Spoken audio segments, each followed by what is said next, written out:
मुआवजा और आवास की मांग में व्यवसायी और आम लोगों ने किया विरोध प्रदर्शन। अलीपुरद्वार जिले में राष्ट्रीय राजमार्ग के विस्तार के तहत सड़क चौड़ीकरण का काम शुरू होने जा रहा है। सीलबाड़ी घाट के मेजबेल तक 31 नवंबर राष्ट्रीय राजमार्ग चौड़ीकरण का काम शुरू होने वाला है। इसके कारण इस सड़क के दोनों किनारे व्यवसाय करने वाले और घर बनाकर रहने वाले लोग काफी आतंकित थे। उन्होंने क्षतिपूर्ति की मांग में आज विरोध प्रदर्शन शुरू किया।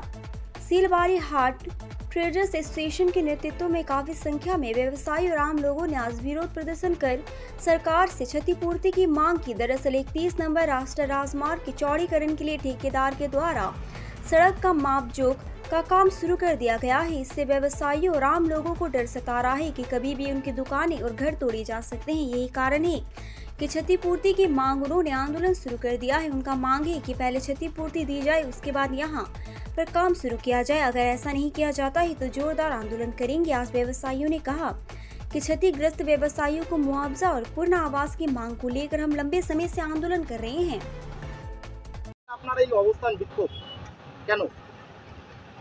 অবস্থান বিক্ষোভ হচ্ছে হলো ব্যবসায়ীরা যারা সোনালী চতুর্ভুজ মানে NH-31 যে ইস্ট ওয়েস্ট করিডোর রাস্তা হচ্ছে, রাস্তার দুধারে যে সমস্ত ব্যবসায়ীরা দীর্ঘদিন যাবৎ ব্যবসা করে তাদের জীবন জীবিকা নির্বাহ করছে, রাস্তা হলে পর সম্প্রসারণ এটা আমরা চাই, কিন্তু সাথে বিভিন্ন জায়গায় আমরা দেখেছি রাস্তার সম্প্রসারণের ক্ষেত্রে ব্যবসায়ীদের পুনর্বাসন পুনর্স্থাপন এবং ক্ষতিপূরণ দিয়েই সরকারি কাজগুলো হয়।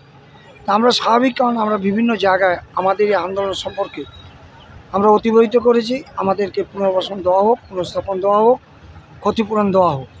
এর জন্য আমরা আজকের এই আন্দোলনের মাধ্যমে প্রশাসনের বিভিন্ন কর্তাদের কাছে সরকারের দৃষ্টি আকর্ষণ করার জন্য আমরা পথে নামতে দ্বিতীয় অবস্থায় আমরা অবস্থান করছি। আচ্ছা, দীর্ঘদিন যাবত তো আপনাদের এই আন্দোলন চলছে, কখনো সেটা বিক্ষোভ মিছিল, অবস্থান বিক্ষোভ, আবার ডেপুটেশন। কি মনে করছেন বারবার এভাবে আন্দোলন করতে হচ্ছে কেন?